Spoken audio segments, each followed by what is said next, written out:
Okay, threes, let's talk a little bit about the environment of which you thrive and the environment that's really, really rough for you and how that relates to your worldview that you grew up with. There is something called arrows in the Enneagram that are these lines that go through this diagram that we call the Enneagram.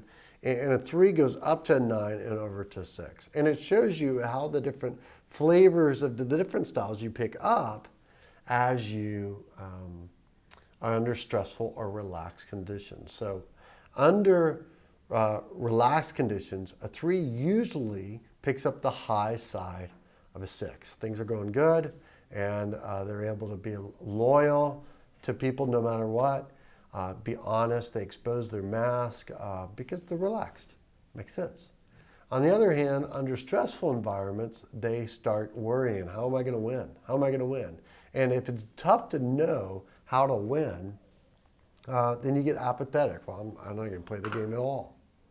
Or you start to numb yourself with, binge watching something, or too much of this or too much of that, just to kind of numb out, to just turn down your own opinion. It's like you turn down your own voice on the inside. Well, it's interesting. This is what you usually see in intro Enneagram material, but it actually keeps on going on.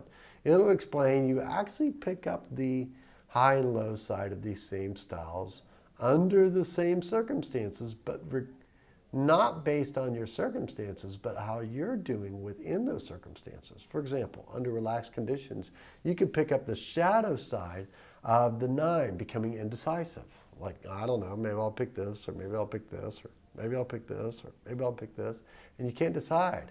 And then that frustrates you because you can't figure out what you're going to do, and that's not what people that succeed do.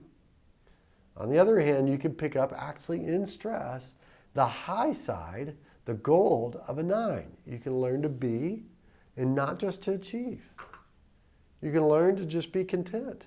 Learn not to drive. Learn to just be in neutral. What this shows is it's really your worldview, not just your circumstances, not just your wins and losses that you're dealing with. So let's talk about your childhood. Your childhood, a lot of 3s honestly just grew up winning. They may have won in sports, they may have won academically, or they may have won friends. They may have made other people win, but they won. They succeeded. Martin Lloyd-Jones, old British theologian and preacher, said, it's a dangerous thing for a man to succeed before he's ready. And he said that 80 years ago, so it wasn't probably not just referring only to men. It's true for women too. It's a dangerous thing when you succeed too early, because then you start thinking, this is the way life works. A lot of 3s grew up, they were rewarded for how well they did, or they were pushed down when they didn't, really judged when they lost. And usually the more successful parent or authority figure in their life is who they really were looking for that approval from. And they often, a lot of times, whether or not that authority figure, that parent really was that way, or whether you just perceived him that way, that was the worldview you started to gain. And this performance-based mentality, I am okay to the degree that I'm succeeding. And so somewhere along the way, most 3s will say something like, I must achieve to prove myself, to succeed, to be validated, to have significance. What that means is, when failure comes about, when the circumstances go wrong, that is highlighted. Think about how much pressure that is on a child, that I must achieve to prove myself. There's always more to achieve. How could you ever justify yourself enough?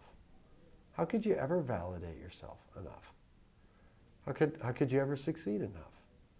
And this brings up this. How do you handle failure? We talked about this already. Other people I talked about how they handle failure. But how do you handle failure? Most likely the times you grew the most were the times that you failed. And most likely, you felt it deeper than other people around you, that failure. Maybe you were the only one that failed. Maybe you were on a team that failed or a group that failed. But it was something in you. Maybe you were laid off from a job and you were done. You were done. When Jesus looks at failure, he looks at a cross and sees it radically different than that worldview that you grew up with. Radically different. He sees failure as the beginning of life, rather than to be resisted at all cost. And we'll keep on talking about that here in a minute.